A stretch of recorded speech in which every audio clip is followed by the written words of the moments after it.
70 partout. What is going on, jerk faces? It's your boy Andy, and you're watching Nocturnal Transmissions presented to you by the Circle of Jerks podcast. It's a conversation you could be having during the day, but having at night. And yes, we are. We're doubly late because we pushed it an hour, and then we pushed it almost 2 hours. But whoops. Yes, but again, remember, it's all Robert's fault. Speaking of which, my ever faithful co-pilot on this show, the homeboy Rob. What's going on, guys?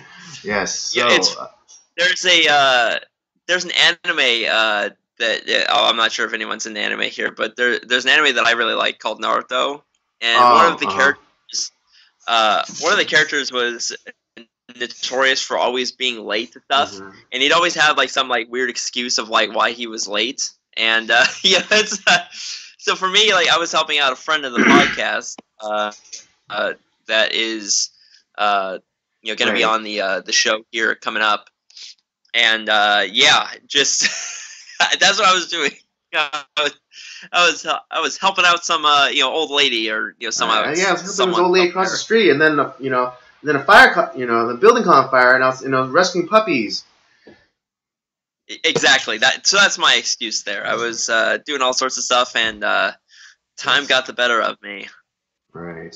I don't know. Okay, we'll leave it to the audience. All right. If you think I should fire Robert, leave it, leave it in the comment section. And well, that's gonna be 100%, or 99% to 1%, and it's so. Right. 1% is going to be the one vote that I leave for to save my job. I know. All right, let's get this conversation started. But you were talking about Naruto, and you were talking about Obito, right?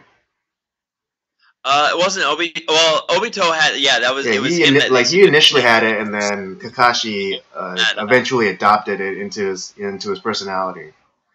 Exactly. Yeah. Yeah. So I know, we're such nerds. But anyways, yeah, I've been having a rough couple of days. I'm not gonna get too much into it, but I'm just gonna say that my kids are gonna be very lucky that they don't have to deal with one of the things that comes with being a first-generation American, and that is first-generation Americans or children of immigrants, is that the duty of translating for your parents. Yeah, that's got to be pretty difficult. Yeah, you wouldn't believe. Yeah, it's just one of those things, because you want to get mad because your parents, at least my parents, stress so much to learn this, learn this, whether it was math or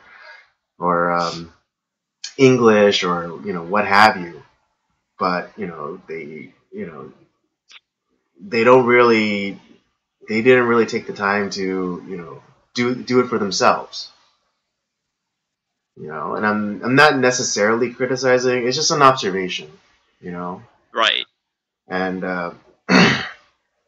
yeah, and it's just one of those things that people who whose families who've been in this country for a long time, or a little bit more, what's the word I'm looking for?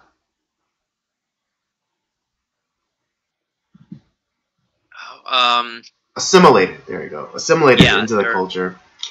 Don't necessarily have to contend with, but for my kids, it's going to be a blessing because, unless something really drastic happens and America is no longer the world power, and then it becomes China or something, and everyone has to learn Mandarin or whatever, then then my kids might know what it feels like. But if America stays on top and remains the dominant power, superpower of this world, then yeah, my kids have no worries. Yeah. But yeah, I know you've been dealing with a bunch of stuff. Like I've been all over the place with like with work and like other stuff going on, and so it's just, yeah, we actually I haven't really had a chance to talk with you much since last Tuesday. I know we did have plans to do some like filming and all that stuff, but that kind of fell through. So right, yeah, it just it wasn't working out for happened. some reason. Just the timing we couldn't quite figure out the timing, but we'll get there. I'm not too worried about that. And, right, never mind. At the very least, we got to we have Tuesday, so it's we have Tuesdays. Yeah, because I know we've been planning. We're coming up close on the 1 year anniversary of the channel. We're getting there's stuff up down that we got to do, but it's like I said, life happens. I think people I get that. So we'll get it figured out, and we'll find the time, and we'll get everything done. I'm confident in it. But yeah, it's been kind of crazy for me this week. I finally got 2 days off in a row for once. Nice. The first time in about 4 months. So that was kind of nice. This week though, I'll be kind of all over the place hour-wise, just because we got a lot of people out like on vacation and whatnot. So, oh well. Yeah, so don't worry, Jerkfaces. Yeah, I mean we're giving you a little bit behind the scenes stuff, but don't worry. We'll always be cranking out the content, and somehow, some way. Somehow, well, there's a will, there's a way, and so we will, get, we will get, your favorite programming out, just as soon as we can. I mean, shoot, the last podcast I got out like 2 months after we filmed it, so. Yeah. So that was just like one of those flukes, because it was right about it was in the holidays, and so a lot of stuff going on, and a lot of projects came my way, and other projects. So, but anyways. Speaking, I know this is like the worst transition ever, but speaking of America being a world power, let's talk about the Olympics. Exactly. That was going to be kind of like my transition too. Nice. So everyone knows the Winter Olympics started. Was it this past weekend? Mm-hmm. Yeah, and, I think last Thursday. Friday. Yeah, so we can all start caring about curling again. I know, right? That's the only time that people care about curling. They don't care about any other time except for the Winter Olympics. Myself included. Yeah, and a time-honored tradition among the media of celebrating horrible dictatorships in North Korea. Oh, yeah. Well, this time being in North Korea, it's and obviously me as I'm not Korean, obviously, but stop trying to speak for my people. Yeah, right. Yeah. But it just seems like it. Well, first of all the horrible like mispronunciations of like the city that the Olympics is in, or just other Korean like names or whatever. It's just being butchered to death, which is great. But no, it just seems like there all of a sudden there's all this like hype and praise and celebration of North Korea and their cheer squad and what the hell is up with that?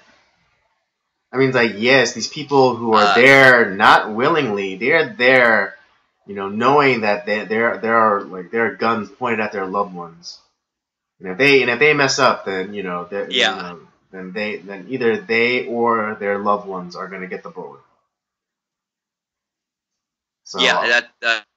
So, That's well, one thing that like I find kind of interesting.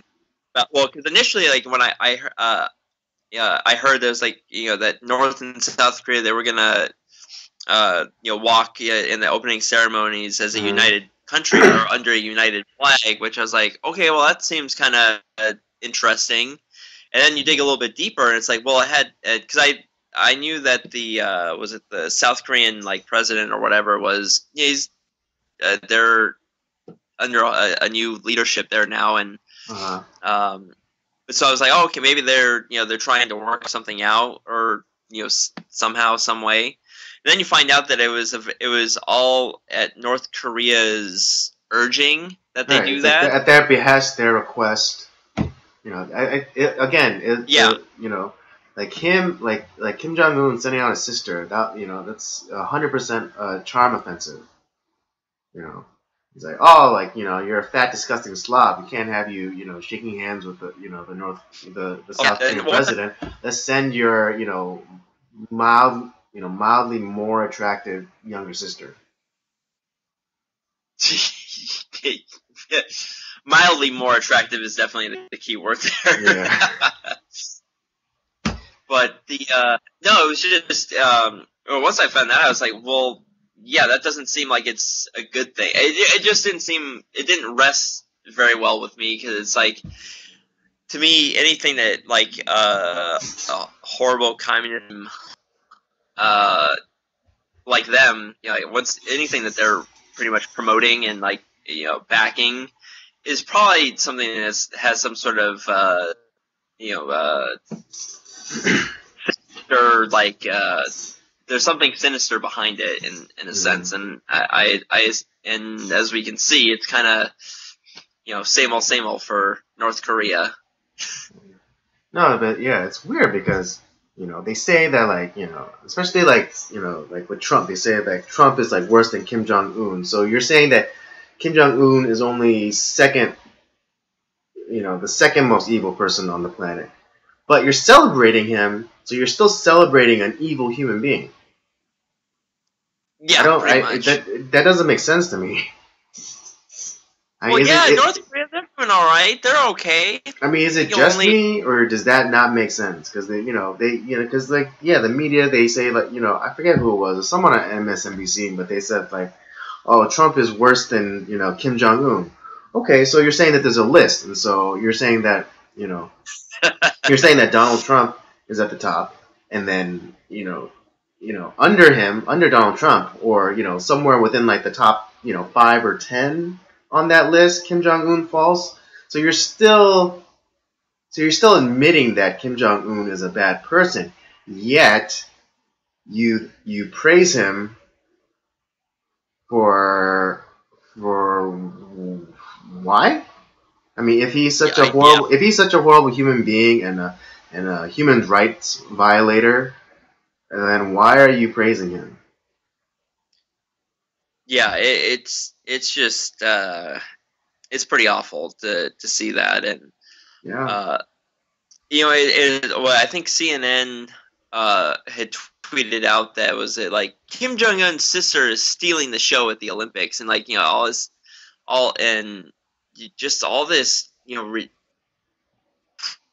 North Korea stuff. I kind of feel like I'm in some sort of like backwards like world where the Soviet Union won the Cold War, because all this like pro like dictator like communist like regime stuff. Star Trek reference. We're in the mirror universe. Yeah, pretty much. That's what it is. That's what it is. We're in the mirror universe. And just like that theory that's been going around that god awful Star Trek Discovery STD, that show is there's a theory that says that that show like they're depicting like the mirror universe, and that's why it's more darker and seems more sinister. And that'd be kind of interesting to see if that's what they're doing with it. no, but but it's not, because there's no like the Earth, there's no Earth Empire. They talk about Starfleet, and the Federation, so that's a thing in that universe. So that means it's like it's in the Prime universe and not in the Mirror universe. Because if it was in the Mirror universe, they'd be calling themselves, the, I forget what it was called, but like the Terran Empire or whatever, and they'd have like the insignia would be the globe with a dagger through it, and everyone would have mustaches. Oh yeah, that's well. I haven't. I can't say that I've watched any episodes of the new one. So yeah, I mean, I watched like the first maybe 4 episodes of STD, and I was just like, I can't watch this garbage. I mean, I couldn't, because it's just like all it was it was just postmodernism run amok. Yeah. It's like, make the bad guy sympathetic, make the captain, who's usually the good guy and who's like, usually like the father figure, and maybe, in the case of, Voyager, Janeway, like the mother figure, someone who is to be trusted and look towards for leadership. Make him the bad guy, and and then make this, this woman, this cocky, brash, over emotional woman the lead. It's just like, okay. Yeah. It's like, I'm all for like sympathetic like villains and stuff, where it's right? like, it's like I mean, there's lots of great like villains that like you kind of feel bad for at times, Right. but yeah, like you can't have like where it's like the whole show. You need to have something that like they're, in recent history, I think the greatest sympathetic villain has been Loki from the Marvel. Yeah, especially from his initial introduction in the first Thor movie, where he finds out that he's not Asgardian, he's actually a frost giant, and right. everything, and he like seemingly lets in the frost giants into Asgard to kill Odin, but then he actually then goes and he actually turns on the frost giants and kills turns on the frost giants and kills them for the love of his adoptive father, who he seeks the approval, and that's very relatable, Right. And I mean, sorry, spoiler alerts if you haven't seen Thor, the first one. Yeah, what I think one of my favorite like sympathetic villains was from like the Batman animated series with Mr. Freeze. Oh yes, and bravo to them for totally revamping that character. Yeah, right. Yeah, it was just kind of, I think it was kind of interesting, like where they changed up his backstory a little bit, and yeah, just very. I felt bad for him. Like, it's just he just wants to like save his wife, and he ended up like his whole like life was like destroyed by his wife's disease. Mm-hmm.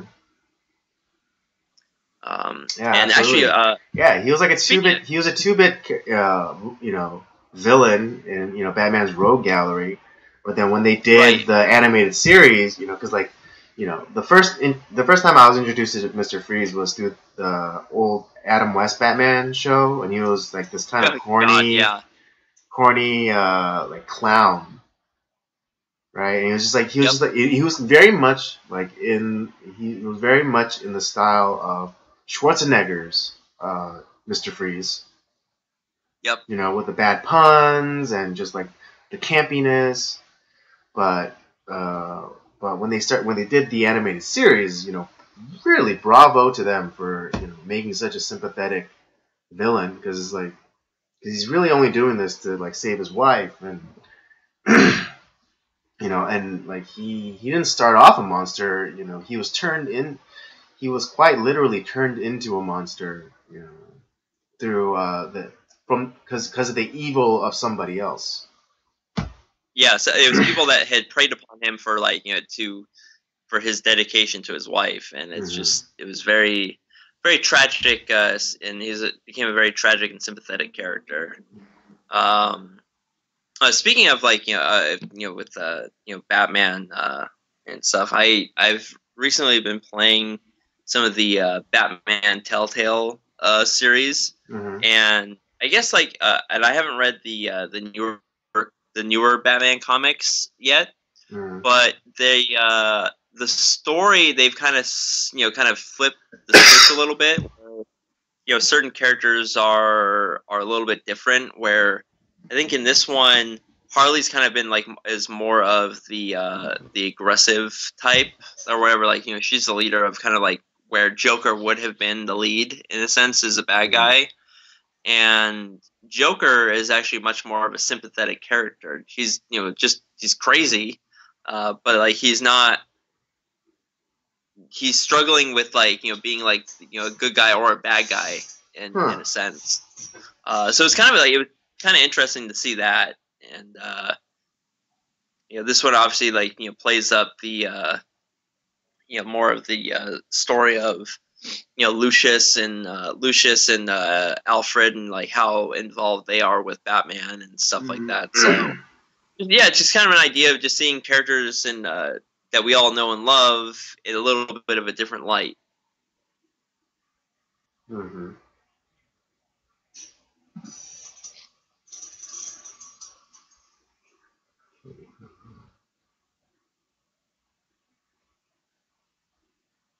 Okay.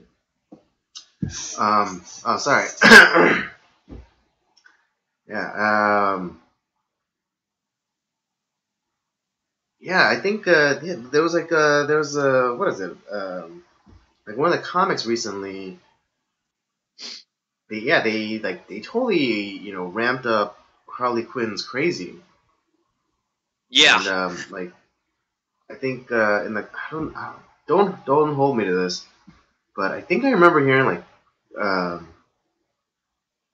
Joker dying or something, or she cut off the face of the Joker, because I think like you were saying, how he was having this crisis of whether to be a good guy or bad guy, and I guess she was feeling a little disappointed by that, so she cuts his face off, a la Face Off, the movie with Nicolas Cage and John Travolta, and then goes and tries to find someone to match her new level of crazy, and become the new Joker, and she staples the face to the new guy or whatever, or the potential new suitors.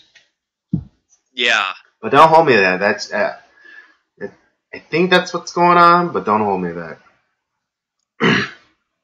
Would be kind of interesting if that was the case. Just it becomes and I always kind of like because Harley Quinn was a product of the Batman animated series. She wasn't she was a complete invention for the cartoon. Because they couldn't have Joker be that crazy and that homicidal, all the time. They had to give him moments of levity. And so so they introduced the Harley Quinn character to kind of soften him, Right. I mean, he still had that edge, but just not as sharp. The who no, I was trying to think there was another, and I don't know if I'm just gonna spoil it anyways. The other thing that was really cool about these the new Batman games, and like I said, I don't know if this is part of the comic series now or not, but the idea that, because obviously we all know the Batman Bruce Wayne backstory of his parents get killed, and that's what turns him into Batman. Right. Yeah. The trauma. But the crazy thing with this one is that, well, obviously that still happens, and it turned him into Batman. But come to find out that his father was actually a huge part of the underworld that that Batman fights today. and that he was, he pretty much used like Arkham Asylum as a place to eliminate enemies to like that tried to go against him, and like essentially made them crazy, torture them, made them crazy, and yeah, so it's just like obviously, so Batman kind of has a huge existential crisis, if you will, about like, and yeah, very just kind of an interesting twist because you wouldn't, I didn't expect it, that's for sure.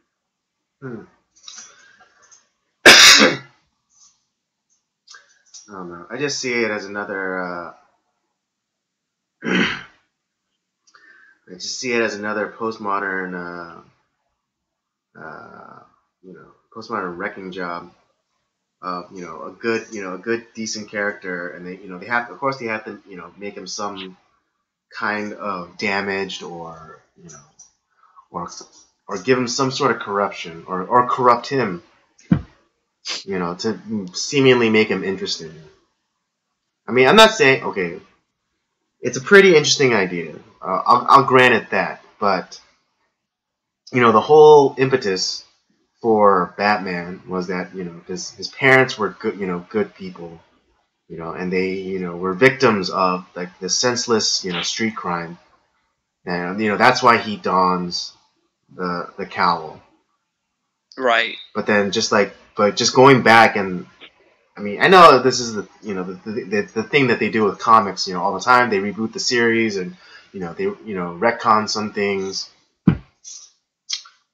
but I don't know. It's just like, and how are you going to taint like the very,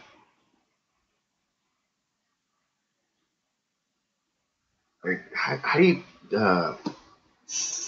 go and taint the well like that for a character such as Batman? I guess, like, I don't know. I guess I didn't see it quite that way. Like, and I think because it was one of those things where you still see Batman or Bruce Wayne is still like incorruptible because he found it like where he struggled with like that idea that like how he came to be, like it wasn't what he thought, but at the same time it's also strengthened his resolve that he still was going to fight like crime and still like and like it was like I'm not this I was he was living up to like the image of what he thought his parents were, not what they actually were. And I don't know, I just thought it was kind of like an interesting idea or twist to just kind of because one of the things in in the gaming or comic world is it's like when the movies come out, it's like we all know the origin story in most cases. Like we all know the Spider-Man origin story, or we know the Batman origin story, or the Superman origin story. So for just to do something different, to change it up a little bit, or just putting in like an extra just twist to it is kind of, I think it's kind of interesting. So I guess I didn't really see it as a postmodern thing to like, well, like it's because Batman, if that was the case, then Batman would be much more of, I mean, I guess he is kind of a great character to begin with, somewhat of an anti-hero in a sense, but I see Batman as more of just he's incorruptible, and he wants to make Gotham a better place, and so I and that to me still holds true in this version. It's just the where there is that struggle of like everything that like he knew and how he came to be. The origins that were not what he saw it as, that were not what he remembered, and that so it was just kind of an interesting idea that as Bruce Wayne, he's trying to overcome his how his parents were, yet as Batman he still remains the same, incorruptible, as like a force to save Gotham. So I like I said, I kind of liked it just to throw a kink in the origin story, do something different. Change up the rogues gallery a little bit with some of the characters, with how their interaction is. Kind of cool. I guess, but it doesn't really. I mean, if it doesn't really change the inherent character of Batman, then why even bother making that change? I think that's like the only thing I kind of wrestle with. It's just like, okay, so you made his father not such a good person, and so now, but then but that's not going to change who inherently Batman is. So why even bother making his father like this, crime lord figure? I don't know. That's true. You're right. I mean, I guess in essence, it doesn't change who Batman is per se. Right. It's all the cause and effect stuff. And I mean, as much as I talk crap about postmodernism and all that and stuff like that. I'm always curious, like, how did you get there? And I think that's one of the problems. I mean, this is beating a dead horse, but it's how it's like the same thing with Star Wars and the Last Jedi. Because people who I know is like who I talk to and they go like, oh yeah, it's fine. I didn't mind that Luke was like this curmudgeonly old man. And I would say like, but why? It's like, yeah, it's like, well, and like the usual response is, well, people change. I was like, okay, but what caused that change? Like, what was the thing that caught, what was, because we see the effect of the change. I want to know what the cause was, and I don't think in Last Jedi they gave a very good, a compelling enough reason to go along with that change for Luke Skywalker. Well, that's they gave zero. That's the thing. I think because they said zero. Because he mentioned all the things like, oh, the Jedi were so blind, they let Sidious grow right under their noses. The hubris that they thought that they could defeat evil or whatever. And he said like, oh, I could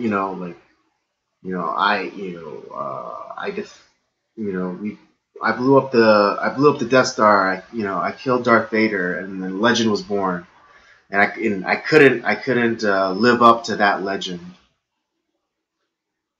And like all of those were like just like are the most flimsiest reasons to go against someone's established and inherent character, in my opinion.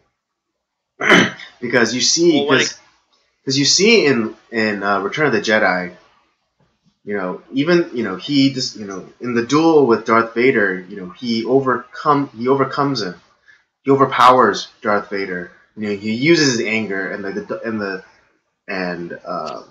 emperor says like, oh, you fulfilled your destiny, now kill your father and join me. He's basically saying like, oh, you're really powerful now. You are so powerful. You are more powerful than my former apprentice, Darth Vader. So take him out and come join me, and we'll rule the galaxy. And in that moment, Luke had a choice. He had a choice to do all those things and become the new Sith, become a Sith Lord. But he was ultimately humble, and he had humility. And so, and that's, and then you see, like, he throws his lightsaber away and says, no, I'll never become that. I'm a Jedi like my father before me. So, there are inherent, there are some redeeming values within the Jedi system. and then for like Luke to go, and all of a sudden change and say like, oh, yeah, the Jedi weren't so great. It doesn't make sense. Right. At least, again, that's just my opinion. Yeah. No, well, and I agree with you in that sense with Luke, in that, what I would have liked to see is, where did that, like, change in his, personality occur? It's like, and, obviously we get, zero insight on that. And it's like, did he, in his travels after the Return of the Jedi, like, as he's trying to restore the Jedi Order, did he discover something that changed his mind about, like, that the Jedi, like, they were something at one time, but what they became was something different, and then it's like, well, I don't want to become that, and it's like, well, this is just, it's kind of, right, I've learned everything that I need to know, and it's just it doesn't make sense. Like, I think at least with the Batman thing, it was like, at least it's there's some sort of plausibility in, like, that, where at least in this sense, where Batman in a sense didn't change, that he's still, like, incorruptible, but now it's not because he's fighting to defend, like, his parents', like, honor, like, what they stood for, but it's to fight to, like, not become them, in a sense, and to be your own man kind of thing, and, like, stand up for something that like that you can feel, that you can believe in. But with, like, the Star Wars thing, it's just like, the more I think about it, it's like, it's just, God, the more of a headache it gives me. Yeah. And I hate the fact people say, oh, well, they didn't really have a plan. It's like, that's not an argument. That's actually even worse. Yeah. And like, people, and then, like, people will, like, then, like, kind of retort. It's like, well, George Lucas didn't have a plan. He had a better plan than that one. Yeah, I mean, okay, fair enough. He only expected to make Star Wars, like, Episode 4. Back then it was just called Star Wars. He was only, and he made, and he told the story, and he wrapped it all up in a nice bow. And so there was no plan for Luke to be Vader's father, or Leia to be his sister, and all that stuff. But they still eventually figured it out, and they figured it out while still keeping to what was set before, right? Exactly. Even though, because, like, people said, like, oh, Empire wasn't, received very well when it first came out. It's like, yes, but it didn't shit all over the first movie. It very much kept up the continuity that came in Episode 4. And then just and just moved the football along. And then again, Jedi did the same thing. They didn't go off and do, like, some some totally left turn thing. They took the ball from where it was left off in Empire, and then they moved it into the end zone. Right. And that's all I was looking for in this new trilogy. Yeah, well, that's and the thing is, like, with when Empire Strikes Back came out, they're probably, oh, so it's gonna be like Star Wars 2, and it's like, well, no, if I really think about it, this is really kind of like part of, like, a whole, like, series of stories, and this is kind of like the middle portion of it, right? Yeah. Like, and I'm pretty sure he had something in mind of a story and, like, a backlore that, like, obviously, like, it wasn't anything, like, super fleshed out or anything, but if he's like, well, no, I don't think this is actually, like, this wouldn't be, like, the second part of this story. This is, like, the the fifth part of the story, like, where, like, and kind of the story of obviously, like, that's where you get, like, the story of, like, Darth Vader becoming, like, actually Luke's father. And so, like, the early parts of the story are, probably revolving around Anakin, like what it ended up being. Right. And what I thought was going to be kind of cool with the new trilogy is where I thought that they were going to go is more into, like, what happened after the events of Return of the Jedi, like how like Luke trying to restore, if Luke trying to restoring the Jedi Order and failing in a sense, and one of his students, like Kylo Ren, turning to the dark side, and and then him like kind of helping to one person that stays with the light, kind of like training them, like in him becoming kind of like a Obi-Wan Kenobi type figure, and kind of like finally ending the the Empire and like the Jedi Order once and for all. And that just and they started to do that somewhat in Episode 7, and then they just shat all over it in Episode 8. Well, yeah, because I mean, you could very well say that George Lucas had a vision; he didn't necessarily have a plan, and that I respect more than this like things like, oh well, they didn't have a plan for what they were going to do with this new trilogy. It's like that's worse. That doesn't mean that you shouldn't have a plan. I know, or like that that doesn't mean like that doesn't mean that that lets them off the hook and say like, oh they didn't really plan anything. I was like, what? Yeah, like back then, like it makes sense. Like you didn't know. Yeah, like, they were building something. Yeah, the sequel, first trilogy, then, they were building something. So like, yeah, they say like, oh well, the Emperor, wasn't really explored. Like, well, he didn't need to. He was serving a purpose. He was the ultimate evil that had to be vanquished. That was it. That's all you need to know. Right.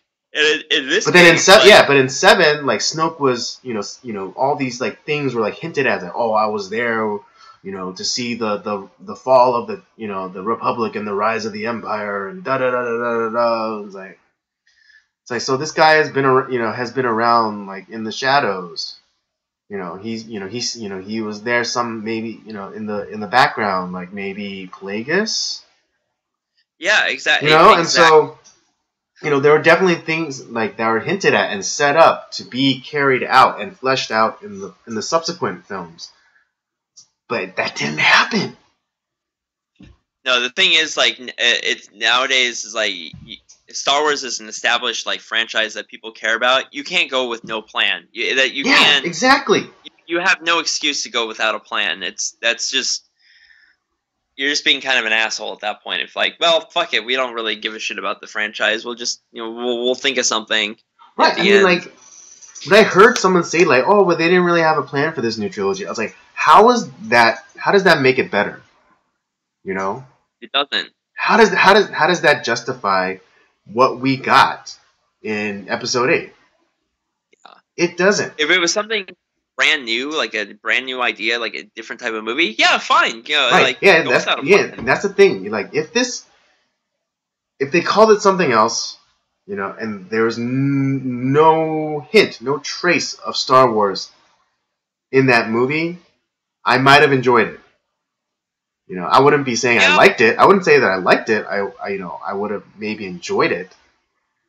But because they said like, oh, you can't, you can't have expectations when you go into these type of movies. Like, it's called fucking Star Wars. Yeah, of course I'm gonna have expectations. Yeah, so like.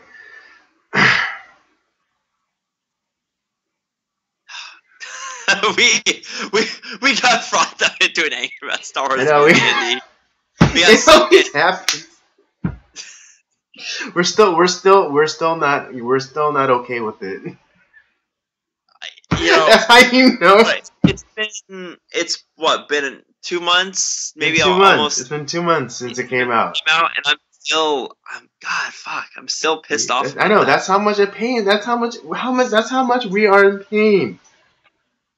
God damn it! I know we're not alone. See, that's the thing. I know we're not alone. Yeah. Oh, yeah. No, there's a guy that I've been talking with on Twitter, and like that I've been talking to them about this movie too. It's like it's shit. Like it's just I've been saying it's like you shit all over the legacy of like a character like Luke Skywalker, and it just Leia's became this weird figure all of a sudden. Mm-hmm. Yeah, I mean, and I just yeah, I mean, I was I'm a like, little yeah, mad. To be I, honest, even I'm though pissed off with this movie. what was that? And I told them I was like, I'm pissed off with this movie. He's like, yeah, man, we are too. Like, this is shit compared to like what we should have gotten. Yeah, I mean, as much as I hate Episode 8, I'm kind of mad at J.J. Abrams, even though he basically Episode 7 was a love letter to Star Wars. It really was. But and I think to be honest, I feel like he actually has like a good plan for Star Wars. But the person that like was running the show this time around did no. I don't know. I'm kind of pissed off at Kathleen Kennedy too. Yeah, I am. I mean, we talked about this, so I'm not gonna get into so much detail. But she is driving it. She is driving an agenda. And it is blatant. Yep. It is blatant and as obvious as the nose on your face. The Mary Sue that is Rey. Right. Yeah. That's why. That's why no one has latched onto her, and that's why no one ever. That's why no one's said like, oh, Rey's the best character, ever. I thought she was at least interesting in from like Episode 7. I was like, okay, right, because that's back when we thought that she was gonna be Kenobi. But she's totally unrelatable. Well, the thing is that like the other argument that like I was talking about on Twitter was that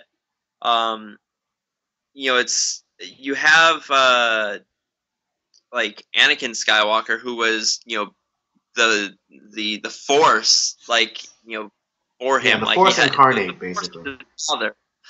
Yeah, he still had to undergo all this Jedi training and stuff right, to like hone his skill. Yeah, all of a sudden she's just I know how to fight. I know how to like use. I know how to fight. I know how to fly this spacecraft that I've never actually.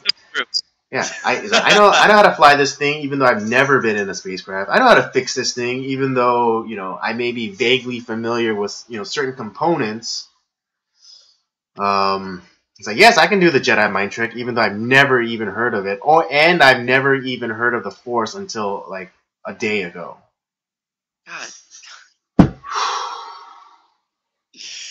Right? Yes, I can do all these things, and yes, I don't have to learn anything from you, old man Skywalker. Yeah, as Han Solo would say, that's not how the Force works.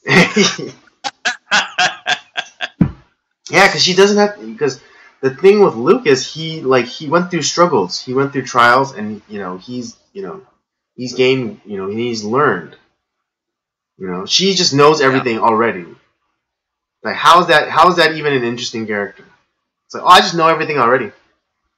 Maybe it's gonna be something ridiculous where she's actually like a midichlorian, like in like a human sized form or something like that, or some bullshit.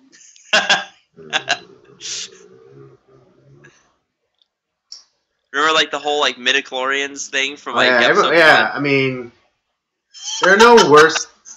Okay, there are no worse critics than Star Wars fans. I will 100% admit that. Absolutely. But our criticism, isn't always just trash talk. It's there. We can offer valid actual criticism. And and this latest addition to the franchise is flaming hot garbage. I cannot believe we had another episode of talking. I know, god dang, so angry. We should have like a penalty, every time we dip into like Star Wars talk, we have to give $1. I would say like diving into episode 8 is like what we Yeah, I Oh mean, Lord. yeah, I mean, man, I really want to get like someone else on here, you know. And I mean, not that it hasn't been fun to you, but I do like, you know, get like maybe, you know, one, you know, at the most two more people on this thing, and let's have like a real Star Wars. Oh yeah, I would love that. But I think like, I'd have some friends that would be interested in doing that. So, I don't know. But yeah, but everyone that I've talked to is like, oh, I liked it. It's like, you're not a real Star Wars fan, or you're not you're not a fan of good stories. Let's just be yeah, honest. the idea and the lore and just Star Wars is cool. It really is. Right? Yeah. And It's just, yeah, it's fantasy. It's just in space. it's Yeah, sci-fi it's Lord of the fantasy. Rings in space. And the thing is, it's become a part of culture, and it's become something bigger than anyone ever imagined. Right? Like when you, yeah, exactly. Like the references, like when you put, when you manipulate somebody into doing something, it's like, Jedi mind trick. Exactly. What is it? Um, what is it like? If you're doing, say, like a video conference, and like the other person's like, pissing you off, it's like, damn, I want to force choke the crap out of you right now. You know? Yeah. It's just, yeah. Yeah, Yeah. Star Wars is Lord of the Rings in space. But it's just it's a franchise that can't be taken just like as lightly anymore, and just like, yeah, fuck it, we got no plan. Let's just do whatever. You Right? can't do it. Yeah. It's just I think it's very, it's not right. Yeah. Yeah, and like the guy that I know that he keeps like offering, especially about Luke's character, Luke Skywalker, the character, I talked to him about this, and he's like, oh, people change, man. To kind of like dismiss all of the changes that that happened to Luke is just like, oh, people change, man. Okay, great, that's fine. It's like, You're but right, how? but Why? yeah, exactly. You can't just like change his character and not say why he changed. Yeah. Like, okay, example. Or loosely explain why he changed. Right, yeah. But example, Tony Stark. In the beginning, Iron Man 1. Why does he change? Asshole. Yeah, why? But why does he change? Something traumatic happened to him. Exactly. Like, what? Yeah, what was the traumatic thing that happened to Luke? Exactly. Exactly. And people were like, oh, he tried to kill his nephew. It's like, well, that's not the reason, or that's not the reason for his change. His change happened before that, because why would he would never have done that to anyone else. Yeah, before, I mean his father, his father with like just small, tiny, micro, like midi-chlorian sized bit of light that he sensed in his father. He brought him back. Obi-Wan told him not to do it. Yoda told him not to do it. Leia told him not to do it. But then he went and still did it, and he freaking turned he turned back to the light. Well, speaking of changing and having a plan, I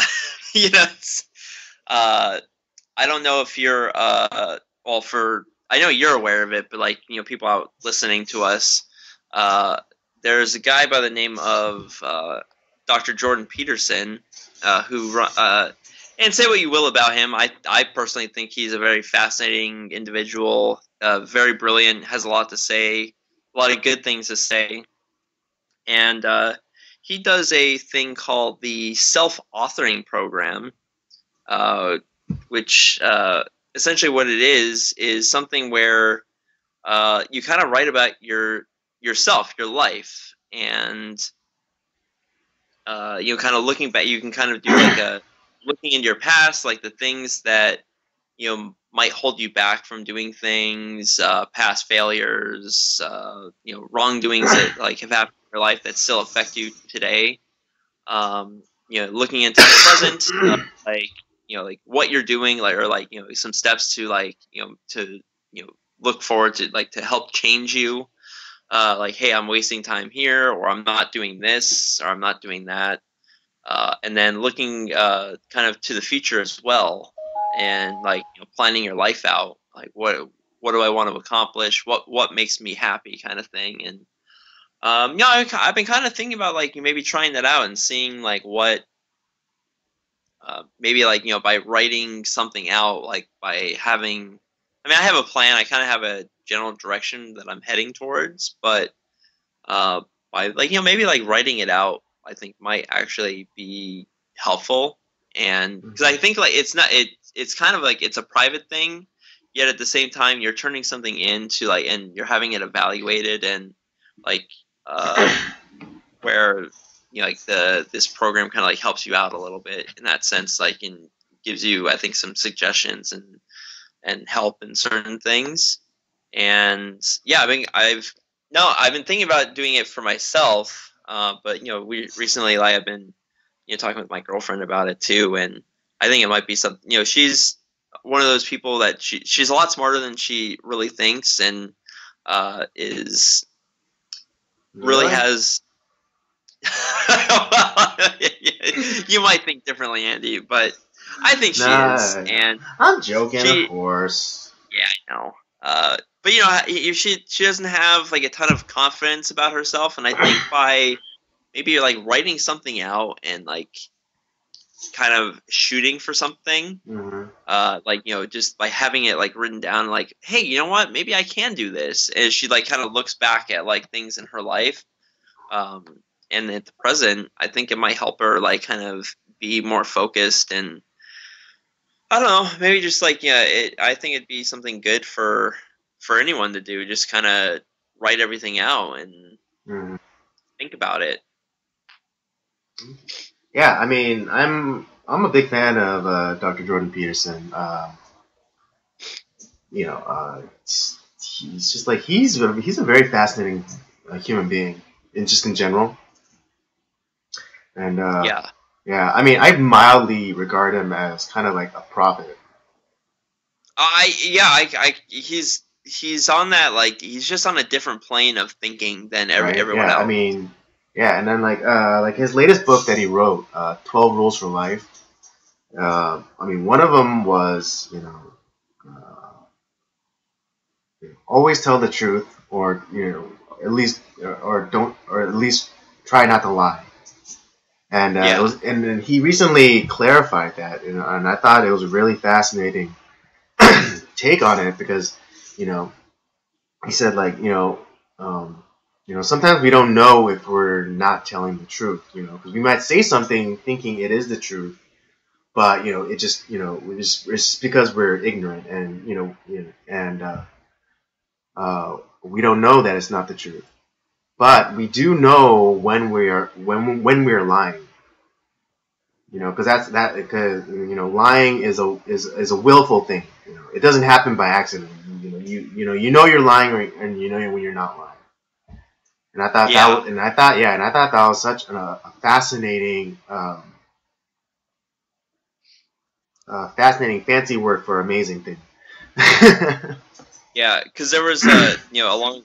Also with that book too, some of the things I found kind of fascinating with it were, because the idea of, like, listen, the world is a bad place. Right. A lot of bad things happen. And a lot of it is unjust. And like, so what do we do about it? We can get angry. We can get depressed.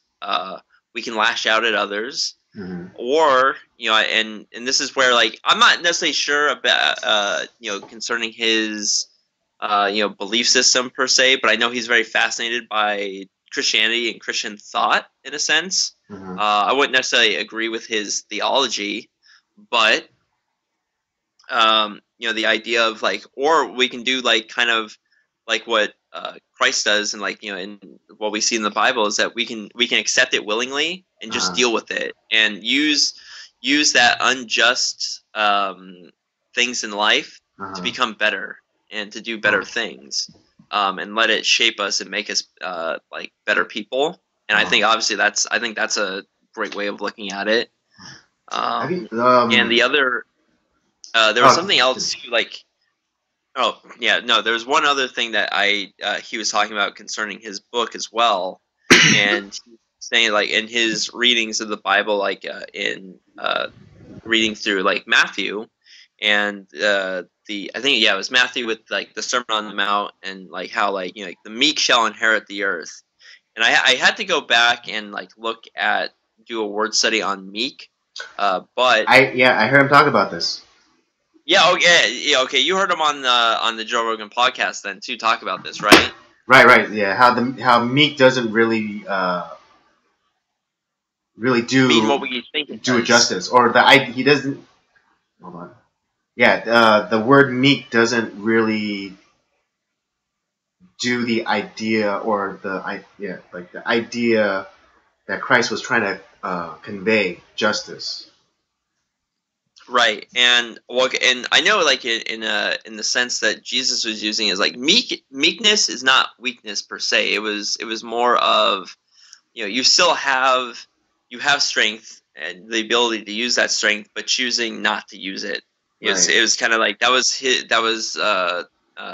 Jordan Peterson's look at it, and I think he's right. I just like I want to go back and do a kind of a word study on that word and see if that because in that Joe Rogan podcast, they were making that distinction, like meek doesn't mean weak, but just means knowing when not to draw your sword, basically. Yeah, like being powerful, but like not using that power. And then I think Joe Rogan, he gave a really good analogy. It wasn't his own; he heard it from somewhere else. But he said that better a warrior in a garden than a gardener in a war. yeah, pretty much. That is a great analogy. Yeah. I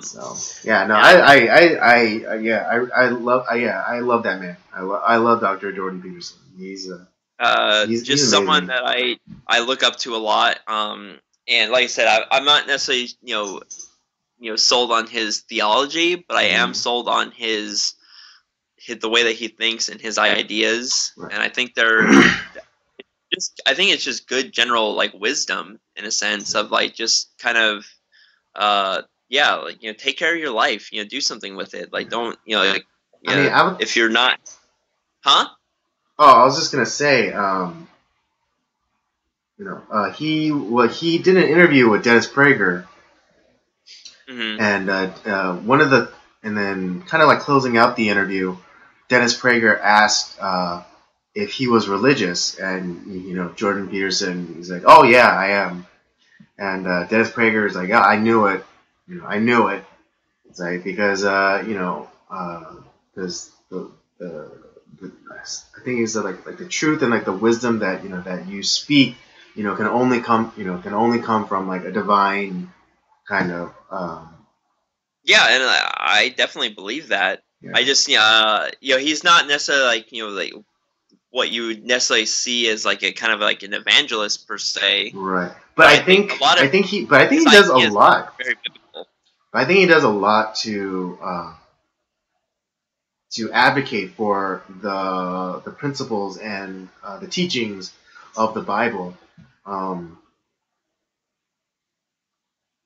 He was recounting a story from like a talk or something, and at the end people were coming up to shake his hand and say hi and thank him, and he's like, oh, and one of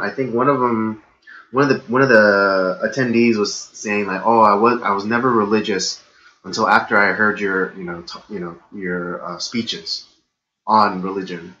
And I think like one of the interesting things about him is he talks about biblical principles, but in kind of almost like he uses almost secular vernacular to describe biblical and gospel principles. And I think that and I think that's amazing. And I think I think that's one of the ways in which the church hasn't thought of you know or they haven't thought of as an evangelism strategy. Yeah. Yeah. So I think So so that's why I'm trying to I'm right now I'm I'm watching not necessarily his Bible series lectures, but it was like he talks about symbology and metaphors in the Bible. That's the one. I'll send you the link, but it's really Okay. Yeah. fascinating. It's very fascinating. Because I had started watching the some of his Bible seminars just because I was curious to see like what he had to say about it, and yeah, different. Like it's I think just a different way of approaching it. Right. It's not necessarily a way that I would approach it, but I think I didn't necessarily see anything that was. I think he's trying to he's reaching a different community with like what he's saying, and I think he might be able to. I think he can reach people that like I would never be able to reach. Right. Exactly. Which is, and if people are, hey, you know what? If people are being turned to the Bible and to the gospel through like what his work is, Yeah. Hey, you know what? That works for me. Right. I mean, because he's still taking he's still taking like biblical principles, but not to say that religion isn't rational, but he's approaching it at a very he's using like secular vernacular, and he's using the God of God of the left, basically, and that's reason, Yeah. to explain the Bible, and and it's very compelling. I mean, he was like talking about like he was talking about Abraham and how the principles of leaving your father and your mother and becoming your own man and all that kind of stuff, and just kind of like relating it to now in a way that's very hard hitting, especially like because I think, tell me if I'm wrong, but he says that Abraham didn't leave his father's house until like he was like already an old man. Yeah, because he didn't leave. He was traveling with his father Terah. Uh-huh. They'd settled in the land of I think yeah, and that was never like where they were supposed to go. Like the original calling by God was for Terah, but Terah failed, and so God went and chose Abram, and Abram took up that call and did it. Kind of ham-handedly, he kind of mucked it up quite a bit. But from then on, he left his family. He went where God, was showing him, and that was it was he was the one that fulfilled the call of God, and that's why Abraham is the father of the faith in a sense. Yeah. I mean, for those of you who don't know who Dr. Jordan Peterson is, he's a really interesting guy. I think most notably, if you watch a lot of YouTube, he was the guy that went up against Kathy Newman in that interview, that kind of contentious interview. that he schooled her in. Yeah, and he definitely schooled her. Yeah. So, well, he's probably like his fame really came from the idea that he was not going to give in and say these whatever new gender pronoun things that are going about nowadays. Yeah, because his contention was like he didn't want to be forced to use them. Right. Like he didn't want it to be a law. If he he's definitely, in that way, he's definitely a libertarian. It's like, if I'm interacting with this person and they ask me to use these pronouns, I may or may not. But like as soon as it becomes a law, then now I gotta fight. Then I have to say, then I have to like push back against it because you are compelling me to. You're compelling me to use words that I may not necessarily. You're making me use words based, against my will, is what his contention. Right, and it was one of those things where he saw the the kind of the ideology behind it, Right. and He the saw. ideology of He saw the was writing on the wall, and he knew where it was going to lead. Soon. Today they're going to make. They're going to tell you which words to use. Next day they're going to tell you. Who you can associate with. And so on and so forth. So he saw what was coming, and so he had to take a stand. But I think it's even more so than that. It just he has so much to like say. He was already a brilliant mind, and like he was saying a lot of brilliant things beforehand. It's just now he's famous. Yeah. And it just. I mean, it's definitely the Streisand effect. Yeah. Right. Yeah. I mean, the left never learns. They think like oh, we're gonna get him this time, but he handily takes care of anyone that they send against him. In debate or conversation or what have you. It's like they think they're gonna get him on something, but then he like freaking jujitsus them. He mentally jujitsu, and conversationally jujitsus them, and gets them to submit, or not necessarily submit, but he he wins the bout. Very interesting guy. But yeah, I urge you guys to look him up. And see what he has to say. I think we can all learn something from him. I mean, yeah, if you type in, if you want, if you really want to see him in action, just look up the Kathy Newman Channel 4. Oh God, debate. Yeah, that was brilliant. That was a brilliant piece of work. Yeah. Anyways, yeah, we're doing pretty good on time. I guess one last thing I want to talk about before we head out is I do want to bring this up because I think it's kind of interesting and it kind of relates to some of the things that are going on right now. But recently, someone from Barstool Media, or I don't know, like those, it's basically a sports commentary website or channel, and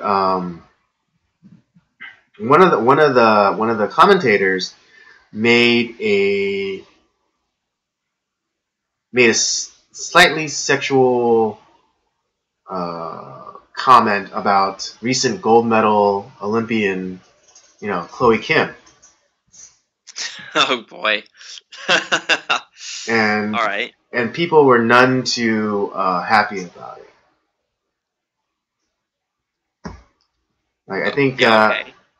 And I read an article, and I saw the quote, and send your hate, write your hate comments in the description below. But it didn't sound that bad. Well, what was said? Because I have not seen this. So right. Okay.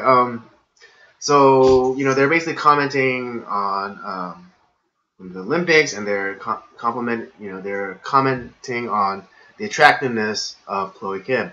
And yes, Chloe Kim is still a minor. I think she's 17 years old. Right? But she got the Olsen twin factor going on then. Yeah. And basically, yeah. So one of the commenters says so I want to get this right. So I'm gonna look up the quote real fast. Let's see.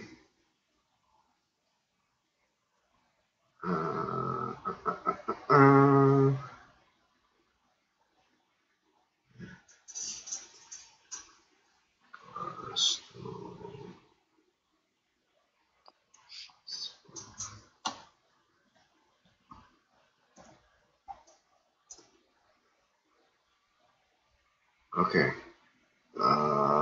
Here it is. Yeah, tasteless comment. Yeah, Barstool Sports host makes tasteless comment about underage Olympian Chloe Kim. Okay. Okay. Here's the quote. Here's a quote. She's fine as hell. If she was 18, you wouldn't be ashamed to say that she's a little hot piece of ass, and she is. She is adorable. I'm a huge Chloe Kim fan. Maybe, yeah, I don't think it's like, it's all that bad, but it's like it's not like, yeah, it's guys saying that. Like, that's what guys do. Right. It's Right, and he acknowledges the fact that she's underage. It's like if she was 18, you wouldn't be ashamed to say that she's a little hot piece of ass. yeah. I Right? mean, at least he acknowledges the fact that like she's not 18. Right? I mean, I'm just, you know, I mean, God, I hate that we have to say this, but of course we're not advocating for the harassment, assault, rape, or denigration of women. We aren't. All right, send your comments. Send your hate comments. Address them to Robert. But am I wrong to say that it didn't like that comment didn't seem that terrible? Am I wrong to say that?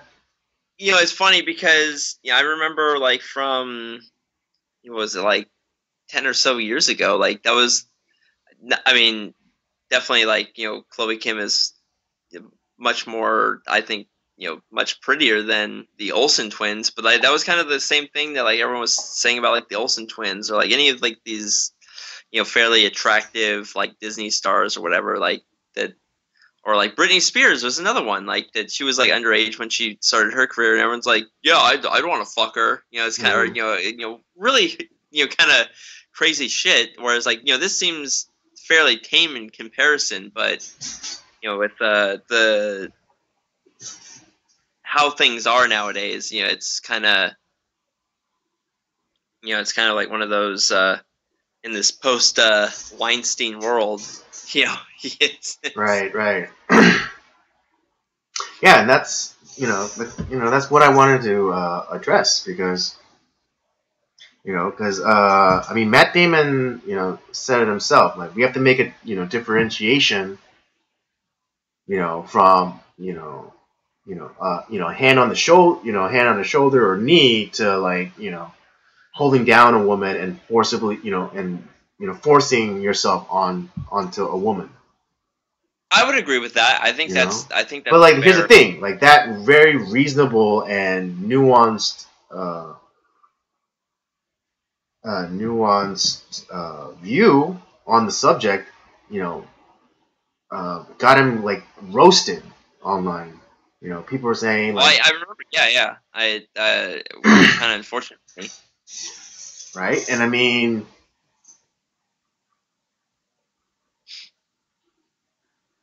And I mean, this article, in this quote, he's not saying like, oh, like I totally roofie her and then take her behind a dumpster and totally violate her. That's not what he. That's not what was being said or expressed. He was merely commenting on her attractiveness, and that if she was of age, you wouldn't have any problem saying that she was an attractive woman. Right. I mean, that's how I interpreted that quote. Yeah, I don't disagree with you, Andy. Yeah, I mean, it was said in maybe an off the cuff kind of way, kind of in the vernacular, again, send your hate comments to us, in the comment section below. But it's kind of like that locker room talk, that kind of slightly relaxed, way of that men talk, and I mean, am I Now, would it wrong? have been? Yeah, I mean, would have been something that I would have said? Probably not.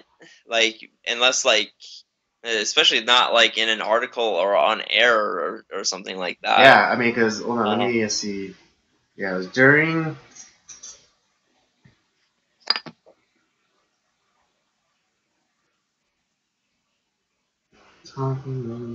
Yeah, so they were on their XM Sirius radio show. Yeah, I don't know if I would have said it like on air or anything like that, Mm-hmm. but it might have. It probably would. I personally probably would not have said something like that. But as far as guy talk goes, or like it's pretty innocuous compared to like what some guys really do talk about. Mm-hmm. But you remember, like according to certain women, like like all we talk about is boobs every like 10 seconds, right? Or for hours. For For hours. hours. I think we've had like one like two like in the past what like year we had like maybe like what a 2-second conversation about boobs. Yeah, and it was pretty quick. If that, it's like, oh man, she has some nice tits. Yeah, she does, right? On to the next subject. No, man, no. Like I mean, they're really nice.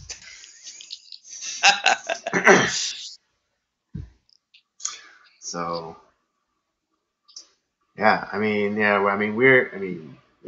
used to, people used to say that we live in a, post 9/11 world, but now, now we're living in a post Harvey Weinstein world. Where he's still like being defended by some of his favorite females.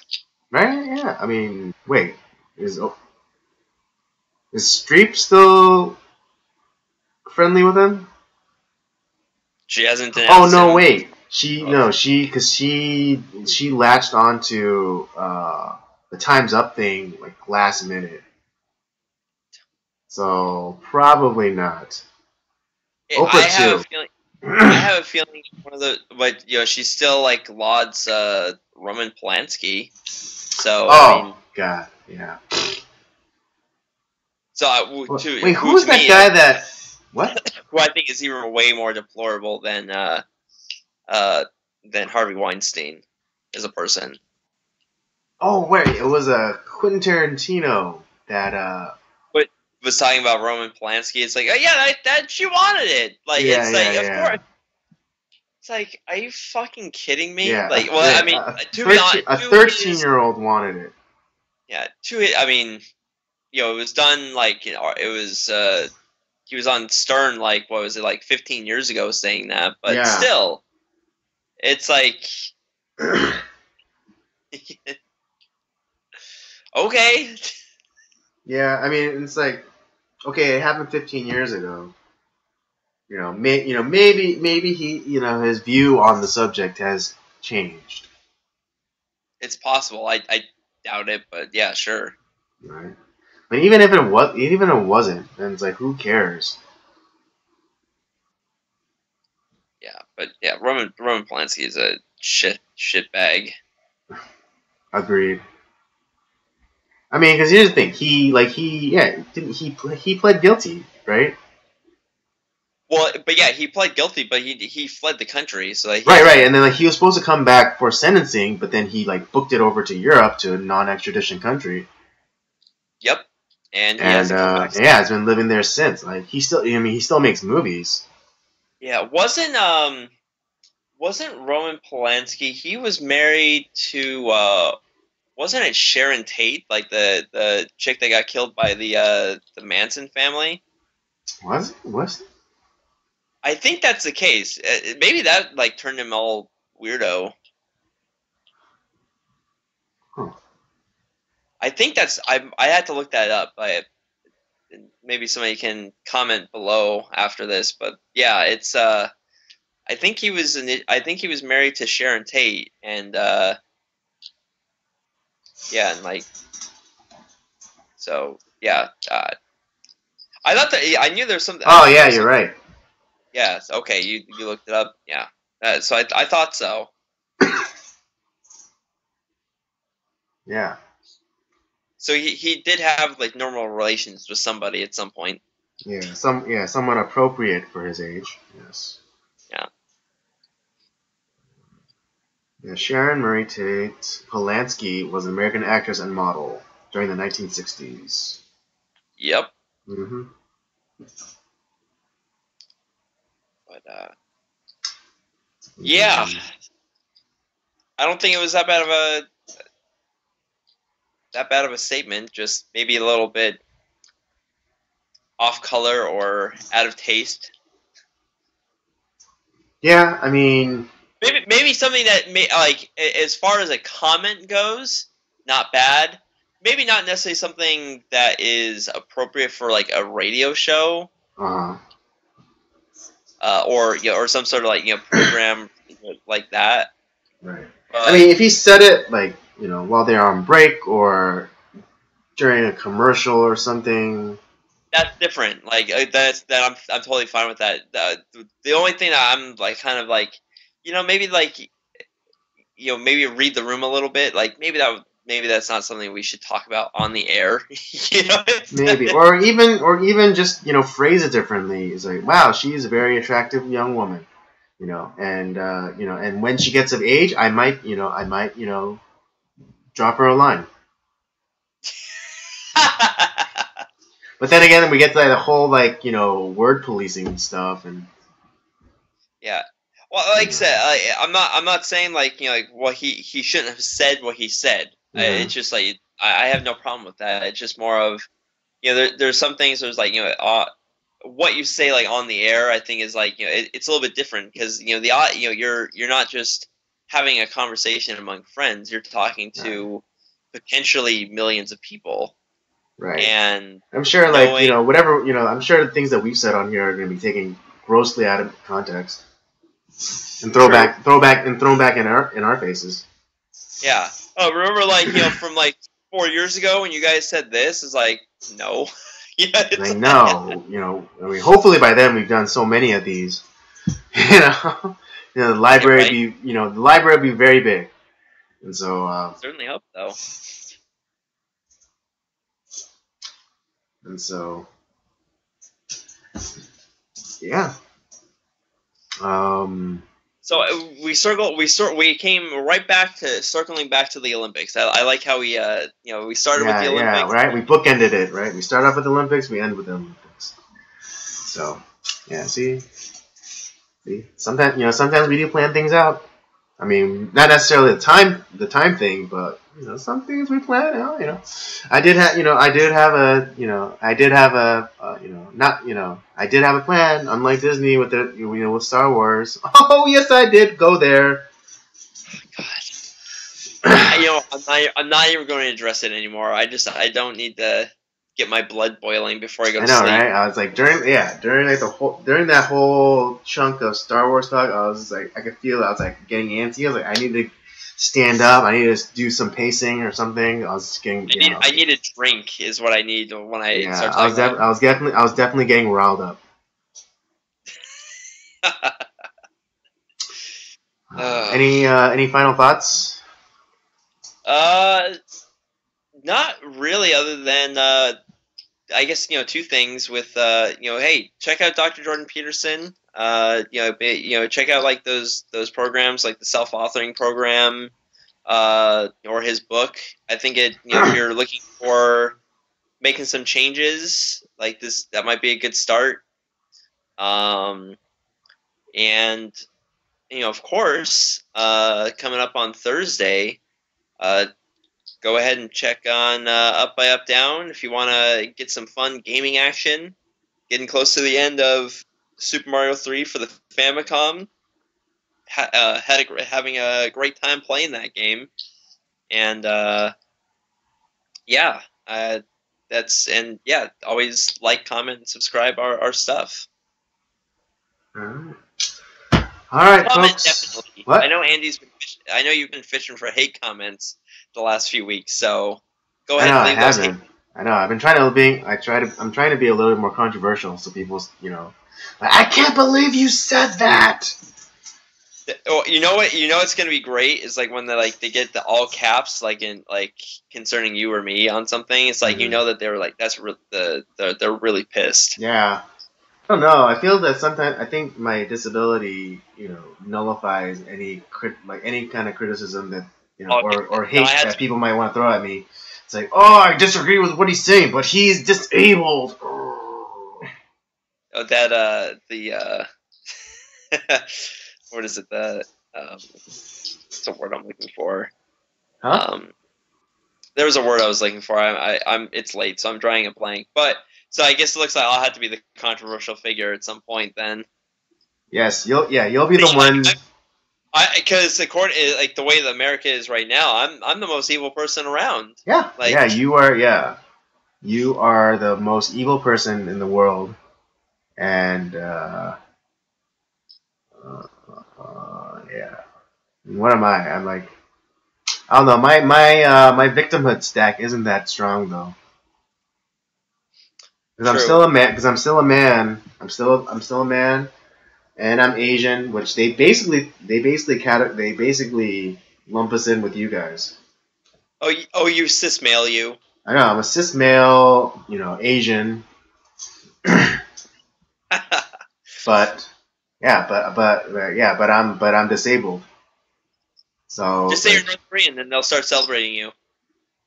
oh yeah, right, yeah, I'm Korean. You can't be mad at me. Yeah, man, Kim Jong Un's my cousin. I know, right? The resemblance. uh, He cut off your hands like because you were a dissident at one point, but you turned yourself around. yes, I told I told Kim Jong Un that he looked like he gained a few pounds and he dunked my hands in acid. Guy can't take a joke. Jeez. Anyways, with that, we will say goodnight. Thank you for joining us for this conversation. I hope you enjoyed it. Don't forget to leave us a nice, juicy hate comment in the comment section down below. Don't forget to like. Don't forget to subscribe. Share this and get other people's blood boiling. Don't forget to check us out on our social medias: Twitter @podcastcoj and Instagram Circle of Jerks Podcast. Don't forget to check out our library. We got a bunch. We have a bunch of other videos, other Nocturnal Transmissions, other regular Circle of Jerks podcasts, and of course, Up by Up Down. Thank you for joining us. I know the time is all over the place. Remember, it's all Robert's fault. But yes, please join us. 8 to 9 ish is when we'll start. 8 to 9 ish, maybe 10. We'll get it figured out. Yeah, okay, but let's just Tuesday. For now, let's just say join us. Every Tuesday at either 8 to 10. All right, take it easy.